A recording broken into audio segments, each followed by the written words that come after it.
तेलंगाना में पार्टी बदलने वाले एमएलएस के मामले में एक अहम पेशरफ्त हुई है। बीआरएस से मुंतखब होकर कांग्रेस में शामिल होने वाले 10 एमएलएस को आज तेलंगाना असेंबली के सेक्रेटरी की जानिब से नोटिस जारी की गई। नोटिस में उनसे पूछा गया है कि उन्होंने पार्टी क्यों बदली, क्या वो पार्टी मुखालिफ सरगर्मियों में मुलविस हैं। उन्हें तहरीरी तौर पर जवाब देने की हिदायत दी गई है। बीआरएस ने इन एमएलएस की नाअहली के लिए सुप्रीम कोर्ट में दरख्वास्त दायर की है।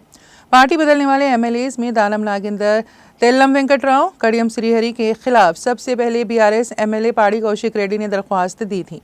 बाद में बीआरएस के कायदीन पोचाराम श्रीनिवास रेड्डी, बंडला कृष्णा मोहन रेड्डी, काले यादయ్య, टी प्रकाश गौड़, एर्रेकेपोड़ी गांधी, गुडम महिपाल रेड्डी और एम संजय कुमार के खिलाफ भी नाअहली की दरख्वास्त दायर की गई। बीआरएस के वर्किंग सदर ने तेलंगाना असेंबली स्पीकर पर इल्ज़ाम लगाया है कि वो इन दरख्वास्तों पर फैसला लेने में ताख़ीर कर रहे हैं, जिस पर सुप्रीम कोर्ट ने पीर को इस केस की समाअत करते हुए असेंबली के सेक्रेटरी को हिदायत दी थी कि वो पार्टी तब्दील करने वाले एमएलएस को नोटिस जारी करते हुए उनसे वजाहत तलब करें।